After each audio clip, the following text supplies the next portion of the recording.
Hello, post mortem అయిపోయింది, మేము ఇంటికి వస్తున్నాం. ఎవరో? సరే ఇస్తున్నాను. ఎవరో తెలీదు, శంకరం మాస్టర్ గారికి ఇవ్వమన్నారు.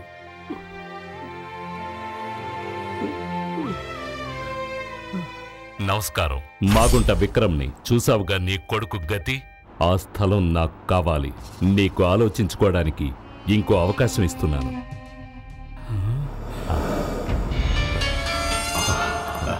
వ్యాన్ని తిప్పమని చెప్పు. చెప్పాను కదా, తిప్పమని చెప్పు.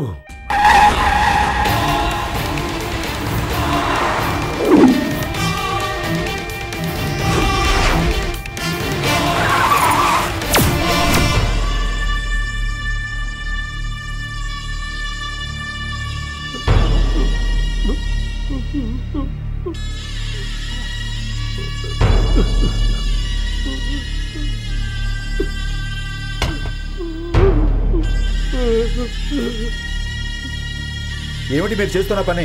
శవాన్ని తీసుకురావడానికి ఇది ఏమన్నా శ్మశానమా? చూడు పెద్దాయనా, ఇది కలెక్టరేట్ అయ్యా, కలెక్టరేట్.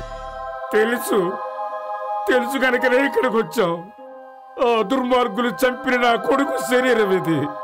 దీన్ని తీసుకుని నేను ఇక్కడి నుంచి వెళ్ళాలంటే నాకు న్యాయం జరగాలి నాకు.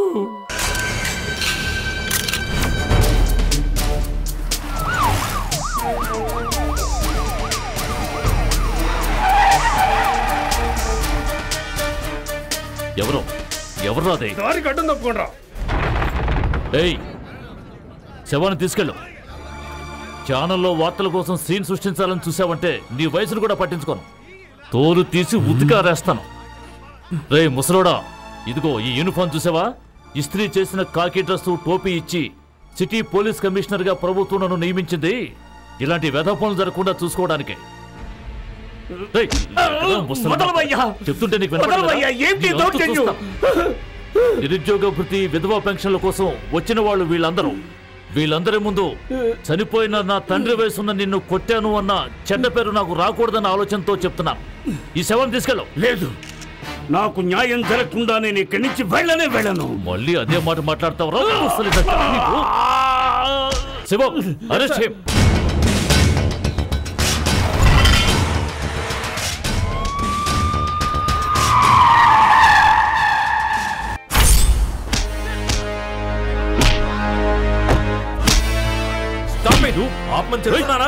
సరే, అక్రమంగా ప్రవర్తిస్తుంటే కొట్టకుండా ఏం చెప్పంటారు చెప్పండి. ఏంటిది? ఏంటి మాస్టర్ గారు, ఇది కలెక్టరేట్ కదా, మీరు ఇక్కడ ఎలాంటి పని చేయొచ్చా? నాకు న్యాయం జరగాలి సార్. నాకు వీళ్ళ నుంచి రక్షణ కావాలి సార్. ఒక నిమిషం. ఆ న్యూ ఇండియా బిల్డర్స్ విక్రమ్కి ఇతనికి ఏదో గొడవ అనుకుంటాను. ఇతని ఇంటిని స్థలాన్ని అతను అమ్మమన్నాడు. ఈ విషయంలో మీరు కొంచెం జాగ్రత్తగా ఉండటం మంచిది. ట్రాన్స్ఫర్ మీద వెళ్తున్న కలెక్టర్ నేను. కొత్తగా వచ్చే కలెక్టర్కి నేను ఇవన్నీ విశదీకరిస్తాను.